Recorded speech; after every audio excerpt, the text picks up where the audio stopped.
So good afternoon. Today we're joined by three CEOs from hospitals across the Commonwealth to discuss what they're seeing inside their facilities during the COVID-19 crisis and to deliver an important message to patients who need medical attention.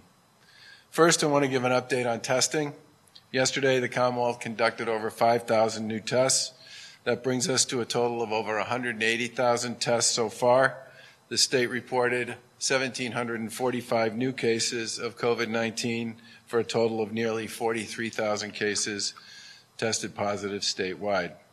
The number of new positive cases has remained relatively stable over the past few days, but as we've said before, we're not drawing any conclusions from a few days' worth of data. Yesterday's report contained very sobering numbers on those who've lost their lives to the virus. These numbers are staggering, and we must remember the people behind these numbers. They're our friends and our neighbors, and these people have families and loved ones whose worlds have been shattered by this ruthless virus. It's a good time to remember that all the sacrifice and disruption we're working through is to protect people's parents, grandparents, siblings, children, neighbors, friends, and co-workers. Families are dealing with their loss in uncertain times, unable to gather in person to say goodbye. I know there's a lot of desire on the part of many of us to get back to some kind of a new normal, but these numbers underscore the importance of continuing to do what we've been doing to push back against COVID-19. That means staying at home, pausing businesses in many cases, changing the way we live, covering our face in public, maintaining physical and social distance, and cooperating with community tracing efforts. Our focus needs to be on doing everything we can to prevent and reduce the loss of life due to this virus. I want to give a quick update as well on PPE. As of yesterday, we've delivered almost 5.5 million pieces of personal protective equipment. This includes masks, gloves, gowns, and other items the Command Center has provided to hospitals, nursing homes, and other facilities on the front lines, as well as first responders and emergency management personnel. Yesterday, the state received and validated over 200,000 new testing swabs. The supply will be sent out to support our mobile testing program of nursing homes, rest homes, and assisted living facilities, and testing swabs will also be sent to several healthcare providers in underserved areas across the state to expand their daily testing capacity. The Command Center also recently sent 3,500 swabs and tubes to South Coast Health Systems, who will increase their daily testing capacity by 400 tests a day, and also sent 3,500 swabs to the Cambridge Health Alliance.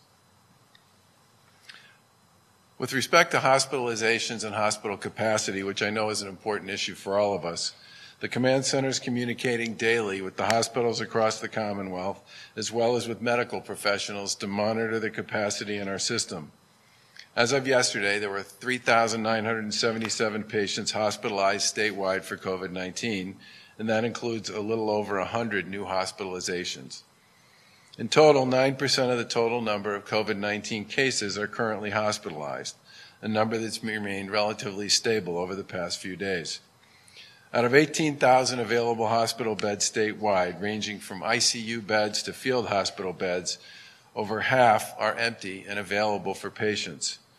These numbers mean that we continue to see a slight increase in the number of people needing medical attention due to COVID-19, but they also show that our healthcare system planned well and is managing through this crisis. That's good news. As we know, Massachusetts is the home to one of the strongest healthcare systems in the world. From our academic medical centers to our terrific regional and community hospitals across the Commonwealth, these healthcare facilities have been well positioned to help us withstand the surge. We also planned for this. The Command Center worked with the healthcare community to model what this uptick in cases would look like, and then we built a plan and we've been executing on it.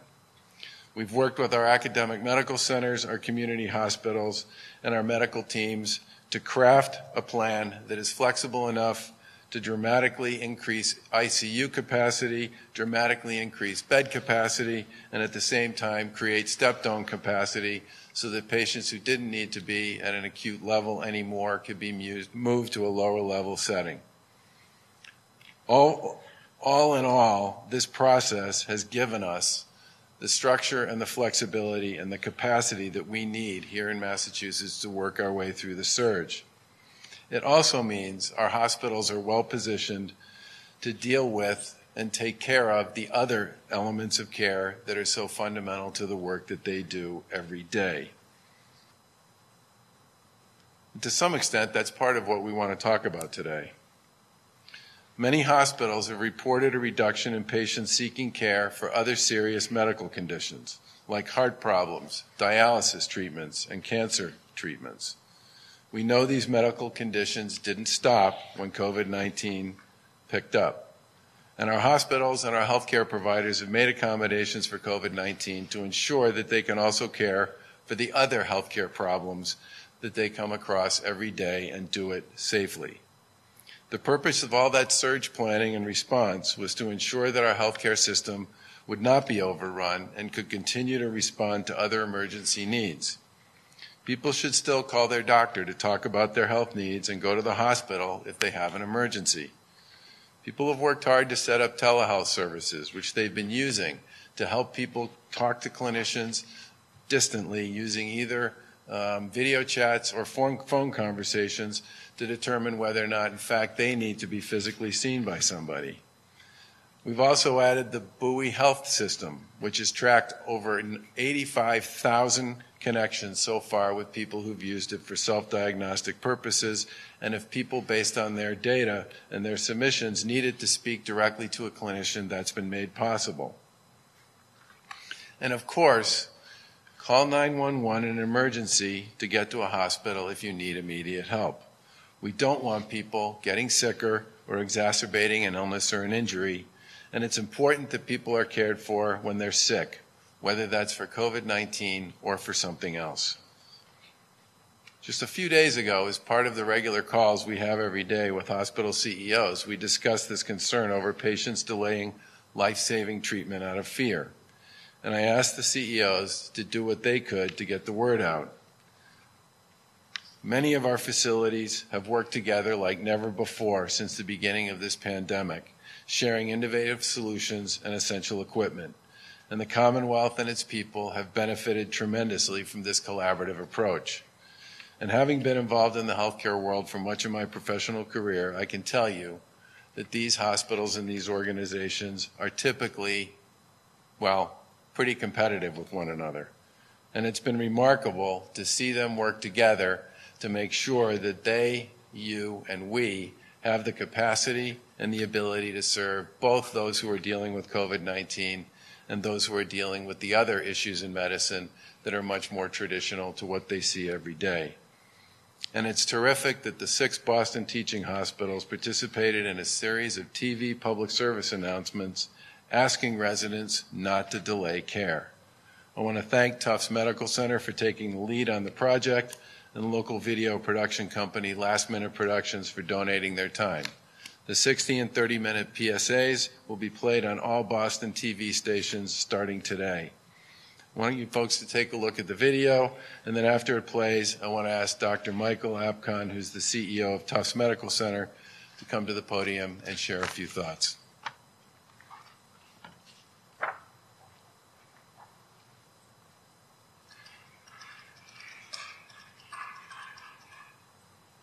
We want to talk to you about medical emergencies. The kind that result in a visit to the ED before the coronavirus hit. The kind that would start with chest pain and swelling. Or with difficulty speaking and dripping in the face. Or an accident, like a fall, or the slip of a kitchen knife. These are still the kind of emergencies that require a trip to your local emergency department. Despite this pandemic, We assure you hospitals are doing everything possible to keep emergency departments clean and safe. And we are here to provide care to you and your family, but you must not delay. because when it comes to your health, time can be the difference. Between life and death. If you experience a medical emergency, call 911 or go to your local emergency department.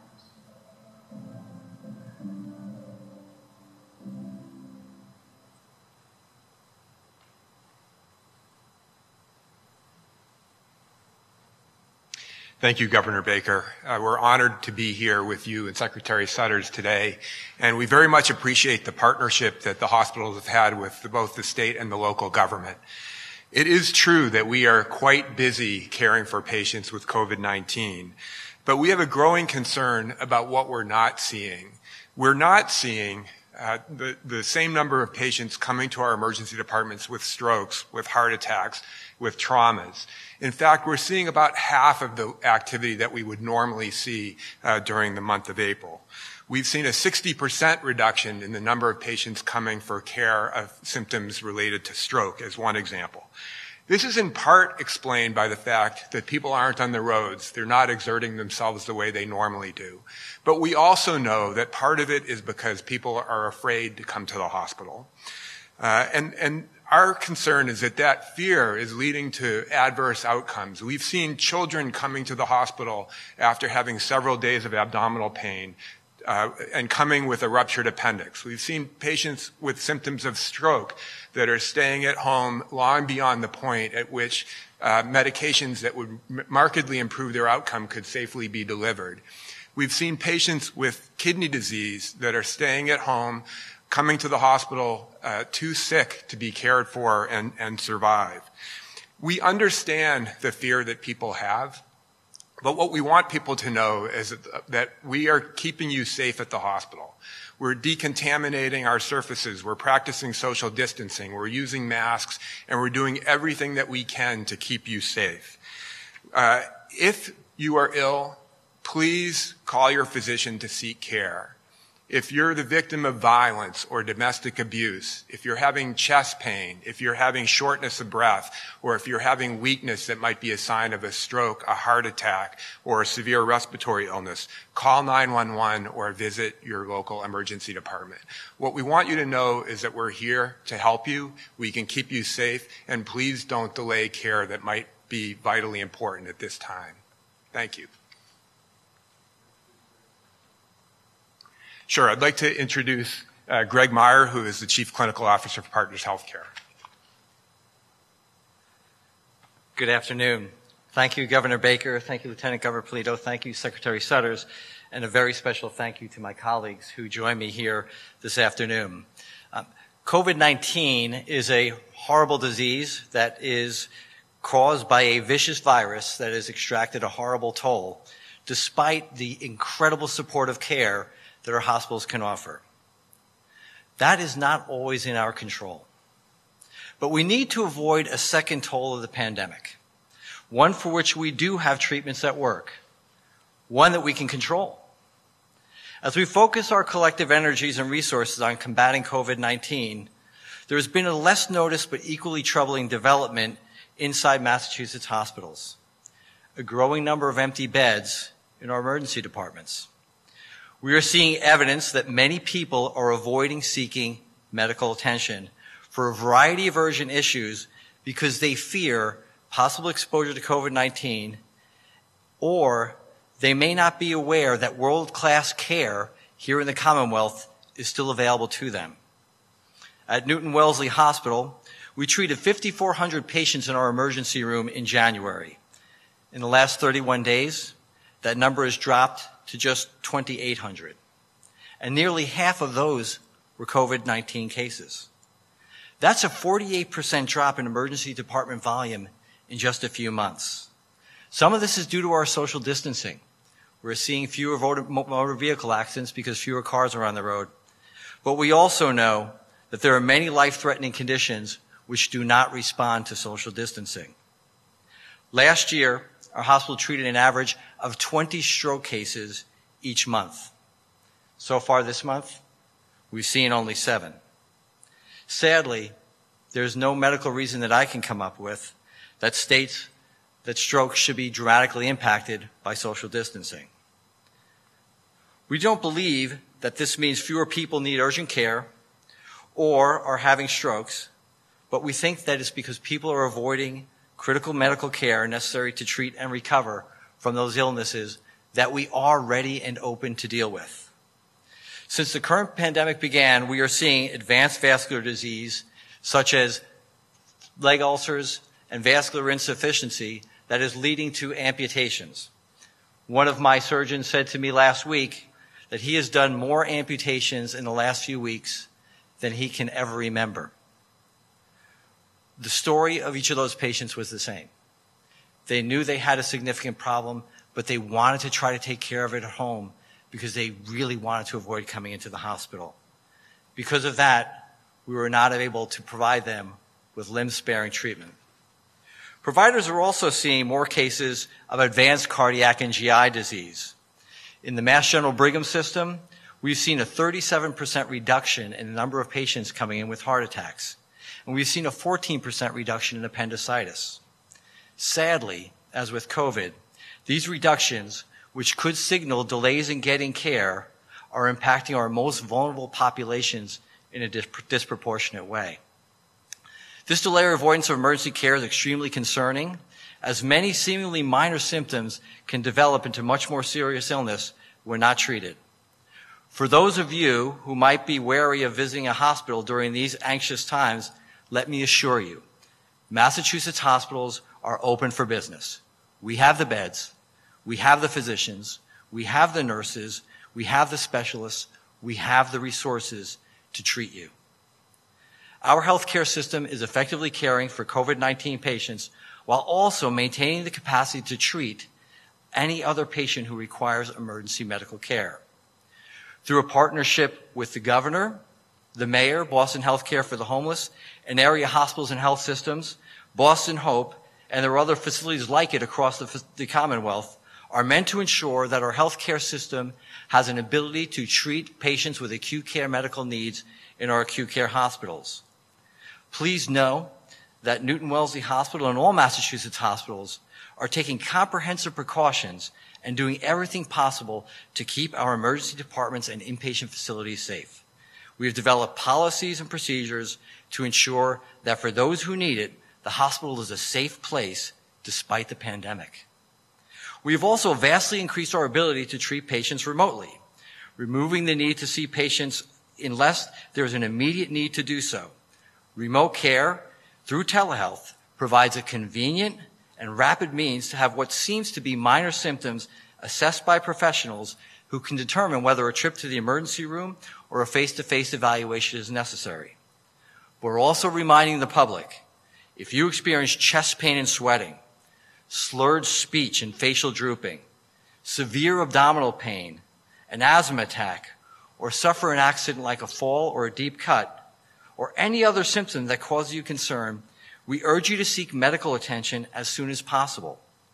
Those are situations where remote care is not appropriate. Call 911 or go to your local emergency department. Please continue your social distancing, but do not let fear of COVID-19 to keep you from the emergent and urgent care you need. Our doctors and nurses will be there for you to provide the world-class care that the Commonwealth is known for. Thank you very much. Now I'll hear from my colleague from Bay State. Thank you all for the opportunity to be here with you. I am Nancy Shendel-Follick, president of Bay State Medical Center, and here to share what's happening in Western Massachusetts. As the president of Bay State Medical Center, which is the tertiary academic medical center for the western part of the state, and the only one there, and I want to assure all of the citizens of the Commonwealth in the western part of the state that our priority is patient safety. It always has been, and it always will be. Safety of our patients comes first. We have made necessary changes to ensure that safety and want all to know that they should come to seek the needed care. Serious consequences of not getting care have been discussed by my colleagues, and I want to share a little bit more specifics about what we have seen.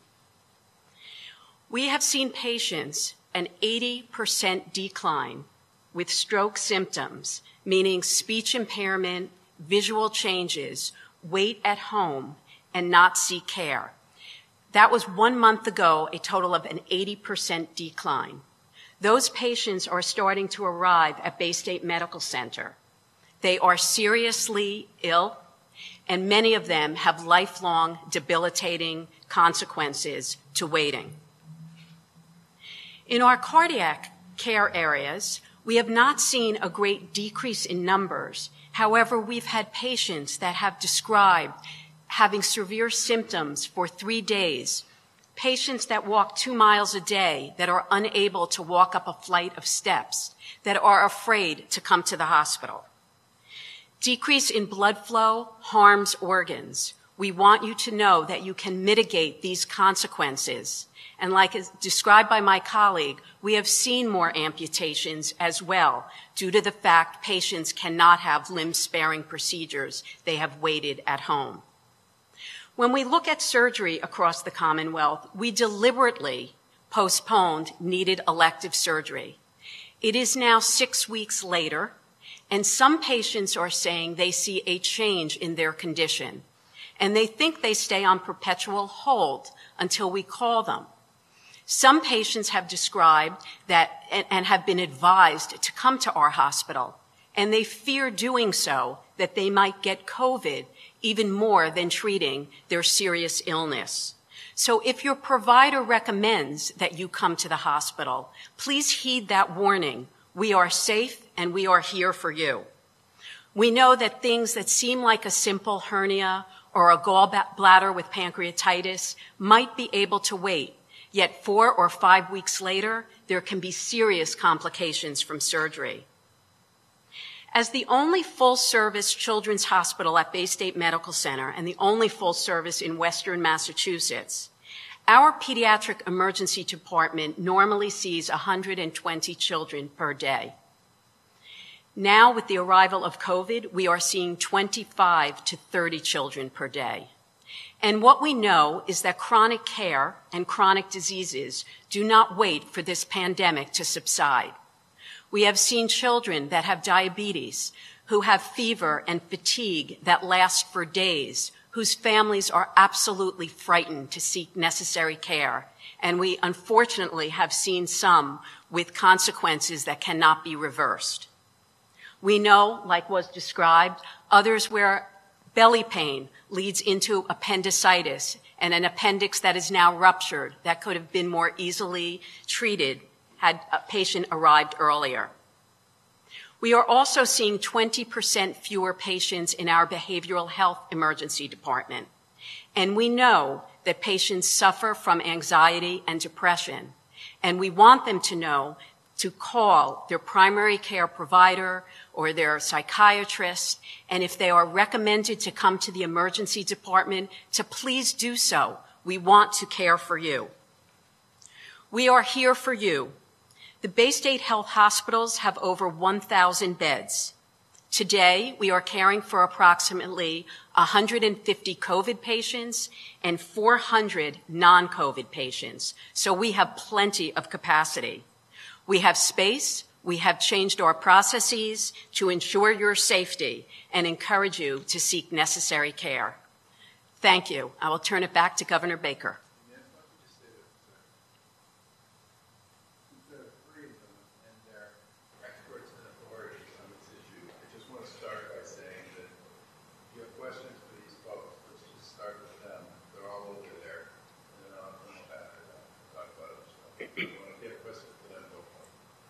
Describe what it's like going into the ER right now. I think a lot of people at home think they're going to come in and it's going to be overwhelmed by COVID patients in the waiting room.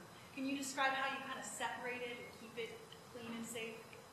Well, I certainly will start. At Bay State Medical Center, for example, we are blessed with a 92-bed private room emergency department.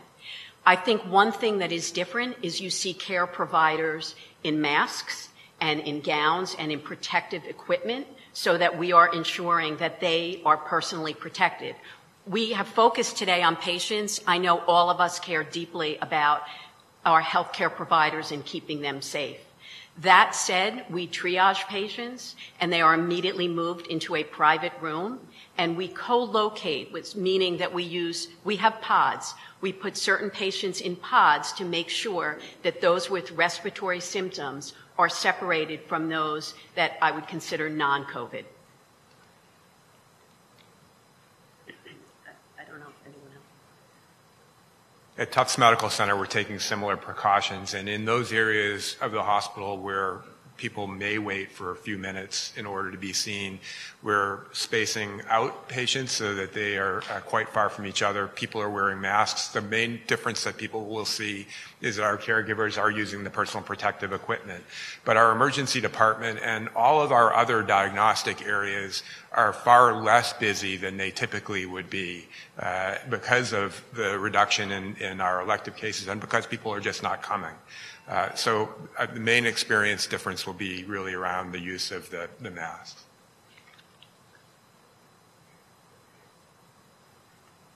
My only addition to the excellent comments of my colleagues is that what you will see is I think you will see that the healthcare workers are all wearing PPE and going about their business in a very, very diligent, courageous manner. And the other thing that I think that's notable, as was stated previously, is that sometimes it seems eerily quiet. The truth of the matter is that the volumes are generally down for the reasons that we spoke about here today, and that's why this public service announcement and what we're discussing this morning is so very, very important. Would you say stroke is one of the primary conditions you're not seeing suddenly? You know, I don't think that, frankly, sadly, I don't think there's anything special about stroke. I think stroke is something that we can easily measure. I think that it is one that we can recognize, but I think it is actually just a marker of what is a much broader phenomenon. So it's not just stroke, it's vascular disease, it's heart attacks, it's abdominal infections. It really runs the gamut. And so, yes, stroke is important. We're seeing it, but I think it's a marker of something much, much larger. Could I ask you how you're feeling about your stock of ventilators, all three of you, and also whether you're providing mental health counseling to your frontline workers who are under such tremendous stress? I'll answer quickly, and I'll let my step over for my colleagues. We are quite comfortable right now in terms of our ability to provide ventilators for patients that need them. We are not concerned that we will be running out of ventilators at this moment. I would remind all of us that the only thing that doesn't change with COVID-19 is that things are constantly changing. But for right now, we feel quite comfortable. And we, I think, like all of our colleagues around the city, around the state, and around the country, are doing our best to offer all of that support. And I think it's important to note that this does indeed take a dramatic toll on our caregivers. Part of this is just dealing with the incredibly sick patients that are coming through the door with higher rates of death than we're used to seeing in our hospitals. In Newton Wellesley, I can tell you that it's over twice what we normally experience. But it's also compounded by the fact that all that we've done over the last 3 decades to promote patient and family-centered care and bring families to the bedside, all that's gone away because of the vicious virus. That we no longer are able to bring in families to be with patients in their times of need, and many of them are dying in what are relatively lonely circumstances, despite our best effort with telecommunications and others to bring the family into it. And so we are offering support to them in every possible way that we can. Yesterday at Newton Wellesley, we held a moment of silence for all the patients that we lost with our caregiver team. I thought it was an important thing to do, but as I walked through the door this morning, I was surprised by the number of folks who came up to me and just thanked me, saying how important that was. Is this raising financial concerns from hospitals as well? Obviously, if less patients are coming in regular treatment, there's less revenue for the hospitals. Obviously, it's a public health component, but is there a financial concern for hospitals? There's absolutely a financial concern. There is a significant decrease in activity that would generally provide revenue to hospitals. I think we're all working with both state and federal government to take advantage of the relief programs that have been put in place. Right now, the first priority is providing safe patient care, and the decisions that we're making are not financially based so much as ensuring that we have the capacity to care for the patients that need our services. I would say that there's been an unprecedented level of collaboration and coordination across the Commonwealth. Within our healthcare systems, we're moving PPE, we're moving ventilators if necessary, we're moving patients, and we're doing so really between the systems to ensure that no hospital is really put in the position of having to get to crisis standards of care or not having the capacity to care for either patients with COVID-19 or patients that don't have COVID-19. I believe our industry is going to be changed in many ways for the better, but in ways that have a very significant financial impact, and we're all working through what that future will look like. Right now, the main priority is keeping people safe and delivering the care that patients are requiring. Could you speak to or elaborate on some of the typical either check-ins or types of ongoing treatment that's given to children with chronic conditions? I think one of you guys mentioned diabetes. What's not easily being shifted to the telehealth side, or what are some of those examples of typical check-ins that are not happening? We have utilized a lot of telehealth and remote monitoring of patients everywhere possible across our system, similar to our colleagues across the Commonwealth. In a case of diabetes, when a child demonstrates fever, fatigue, difficulty eating over time and does not get better, parents are encouraged to bring their child in to be seen. And whether it's at a physician practice or in the emergency department, it's essential that they go. And what we see is that people are so scared that they're going to get COVID that they wait it out until it is so far down the road of the child being really so ill that they have consequences. So I think the message is, if your child has been seen remotely and is not improving, it is time to reach out once again to the physician. And if you are recommended to come to the ED or you cannot reach your physician, we want you to come. We want to be able to see the child in real time to be able to provide the necessary care.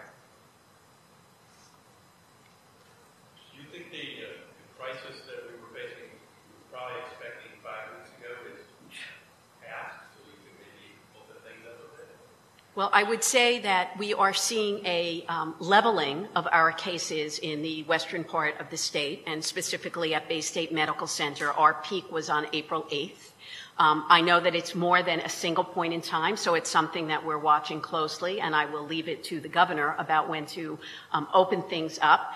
We recognize our health care and the health of our citizens is extremely important, and we want to be sure that as we move forward that we do it safely. And we will. We will use social distancing and the like, and what we've learned to be better after this pandemic is subsided.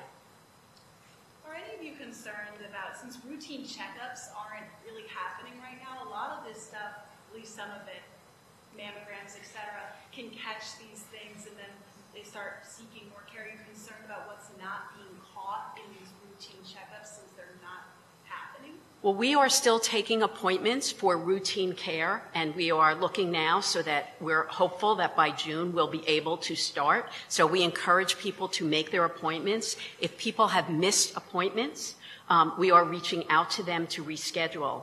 I would say that what we want is to be as timely as possible. And what we know is that if a condition changes, we need people to call us, ask for help, share what's different than it was a month ago so that we can get them in. Because perhaps what was elective in early March is now urgent or emergent. What would you say to people who are in that boat, perhaps waiting too long, but who either were recently laid off or whose relatives were laid off, people who supported them and who feel like they may not be able to take the additional financial burden, of dealing with medical costs after the fact? What advice or response would you give to those potential prospective patients? Well, I think certainly we know in the Commonwealth that we treat all that come to us, and we would hope that people know that we are working with them, and we certainly want them. It's hard to take care of the other parts of your life if you are not feeling well. And so what we want people to know is come in, let us help you, and we will work together to figure out the financial struggles that patients face. And yet we also know that there is care for anyone that is suspected of COVID or respiratory illness, they are covered. We cover everyone in our emergency department, regardless of ability to pay.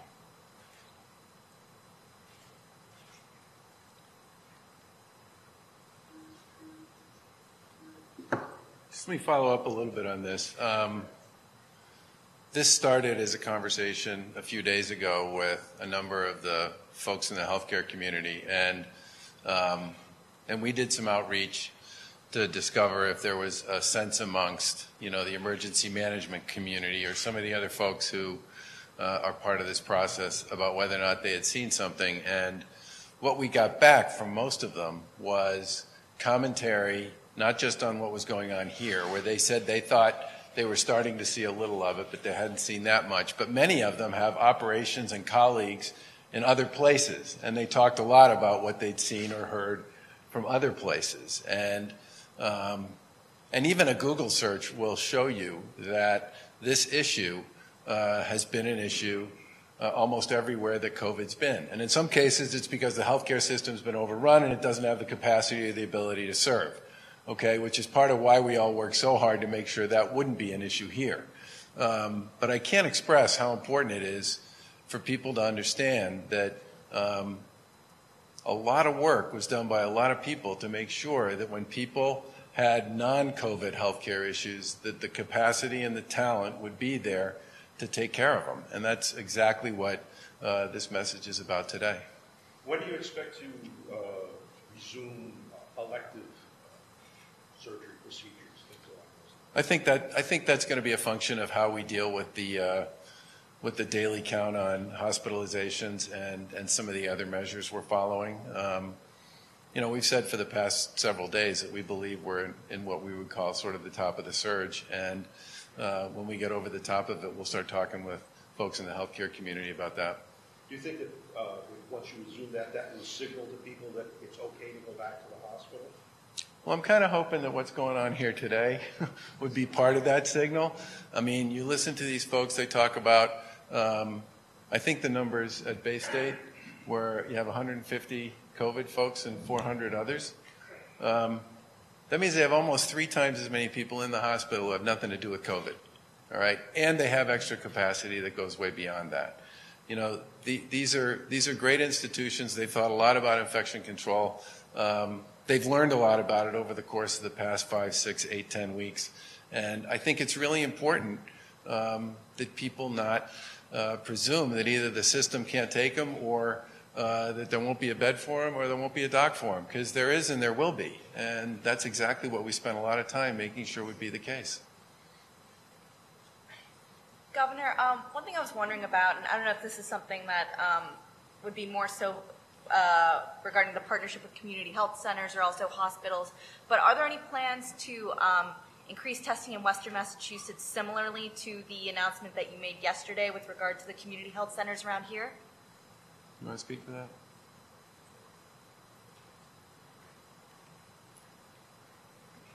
So actually, I'm thinking of the email I just got from Dr. Kerouac out of Bay State. We worked with Dr. Kerouac and Thermo Fisher to actually, I think it's almost like quadruple the amount of testing available in Springfield. And Caring Group is a Western Mass Community Health Center, which is one of the health centers that we expanded testing at. Plus, as you know, we have the Big E in Springfield, which is a drive-in. So we continue, and earlier today I was on a call with the Western Mass legislators around continuing to expand testing. We've worked with a couple of ambulance companies to do our mobile testing and asked if there was a particular EMS out in Western Mass where we could do mobile testing through one of the EMSs out there, that we would continue to do that. So we are continuing to push out testing across the Commonwealth. Do you remember what towns or which EMS companies? I'm sorry.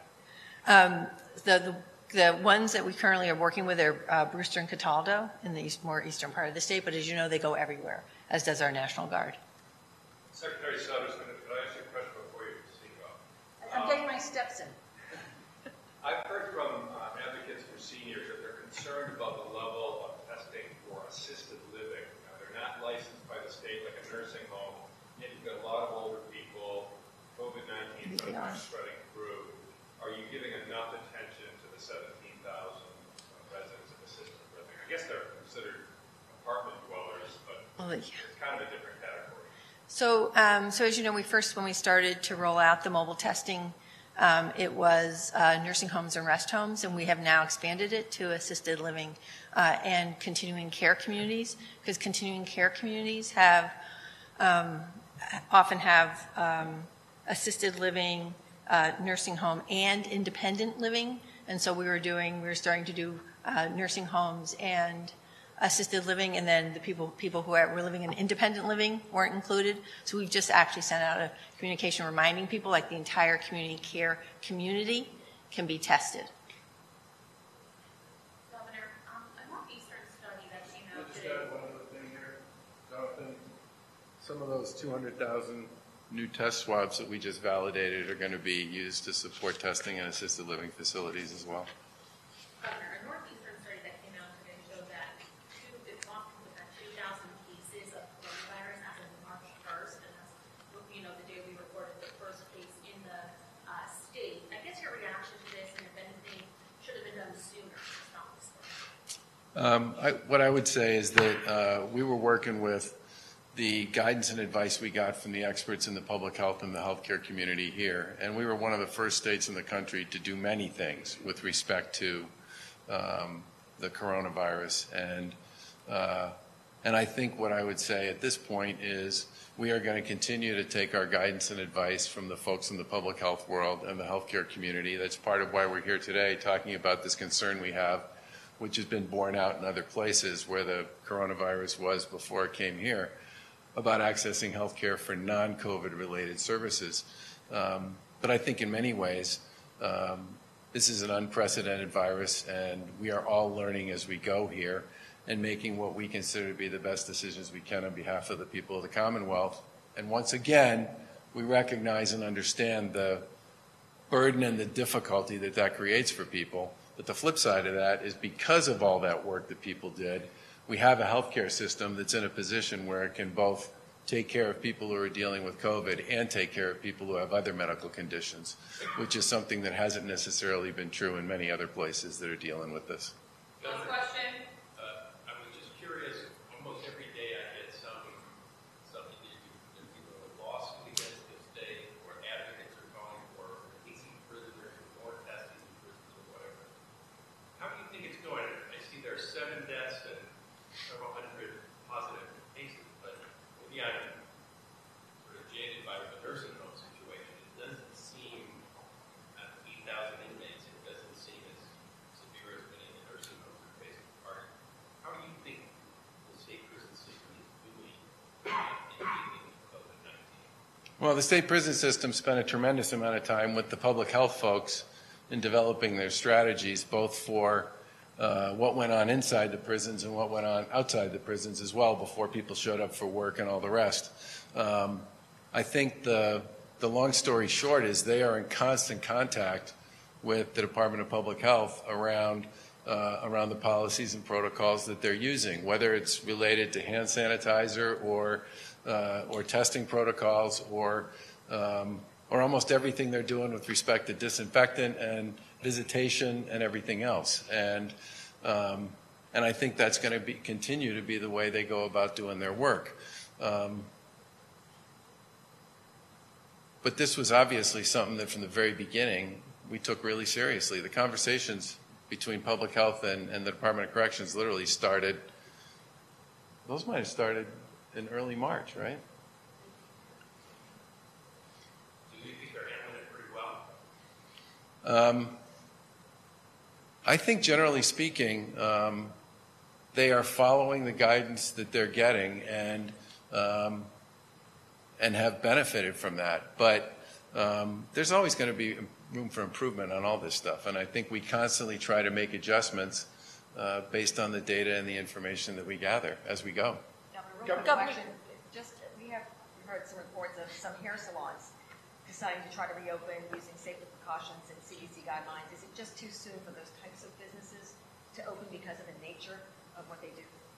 Well, we've said many times that we think it's important for people to find a way to get back to something that looks like a new normal, but it's got to be done safely. And the timing on this, and I can't emphasize this enough, the timing on this needs to be based on data. And there are several pieces of data that almost everybody in every country who's talked about this has relied on. One has to do with hospitalizations, one has to do with positive testing, and one has to do with other data associated with some of the surveillance work that in countries that have really ramped tracing up in a big way are doing there, and trying to get down to the point where you have a one-to-one relationship between new cases and cases caused by that new case. We are tracking a lot of that data, just as other states are and other countries are. And we're going to make a decision about changing our current strategy when we see a change in the data. And we said we were going to be in the surge around now, and we are. And thankfully, our surge is manageable. And our surge is manageable because we did a lot of work to prepare for it. And that's why we're here today saying how important it is, if you have a medical condition, you need to make sure you get it treated. I can't say this enough. There's plenty of evidence out there that shows that in other places, this didn't happen. It's really important, if you have a medical condition other than COVID, that you listen to what the experts who are here today had to say about the fact that they have capacity and the skill set to safely treat you. And I think it's really important that everybody understand that. Governor, Mitch McConnell has suggested that states be allowed to file for bankruptcy in place of continued federal funding or bailouts, I guess. Is that any way in the cards for Massachusetts? That's something the state should or could even consider? Well, as I've said before, I think the federal support we got out of a number of the pieces of legislation that have passed so far is very helpful. And I'm anxious to see what they do with this fourth piece of legislation, because it does have some very important elements around testing and treatments, which I think all of us believe the federal government has a hugely important role to play in. But I think one of the things we benefit from as we think about all this stuff is we have a very significant stabilization fund that people worked really hard to put together, and I believe that will help us in many ways work our way through the downturn.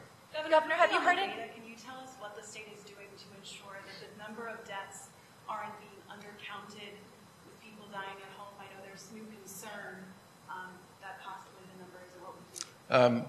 There's a lot of what I would describe as retroactive review, not just going on here, but going on in practically every state in the country with regard to that, for the primary reason that a lot of people didn't really know that COVID was in their community until after it had been, after a little bit of time had gone by. But that's something that I think our folks take pretty seriously, both on a go-forward basis and on the look back. Governor, have you... An analysis of the state's COVID-19 data shows that per capita cases for Latinx residents are more than 3 times that of white residents, and for black residents it's 2.5 times. Any idea why that disparity, and what are you specifically doing to address that? Well, we've said all along that distancing is a big part of how you manage this issue, and density is, virtually everybody who studied this issue said density in many respects is one of the biggest challenges people have with respect to dealing with COVID-19 because of its contagion. And that's part of the reason why in the Plain States, for example, you don't see anywhere near the same kinds of traction with respect to COVID that you see in places like New York City or places like Massachusetts, which tend to be a lot more dense than other parts of the country.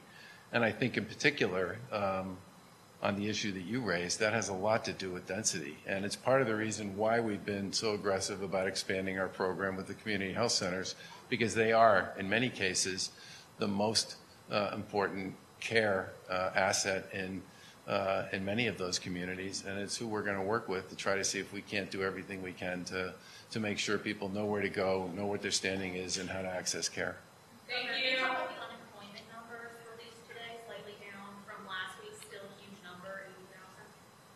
So our big objective on unemployment has been twofold. Number one, to move the enormous number of people who applied, and it's literally been, we've talked about this before, it's been anywhere from 10 to 15 times as many per week as we've ever seen through the system. And that's translated into hundreds of thousands of people on traditional unemployment insurance assistance here in Massachusetts, and a constant back and forth between people who are applying in our call center, which used to have 50 people in it and now has 850 people in it. And they've done hundreds of thousands of outreach calls and a town hall basically every day in English and Spanish for the past 3 weeks that have been attended by 175,000 people.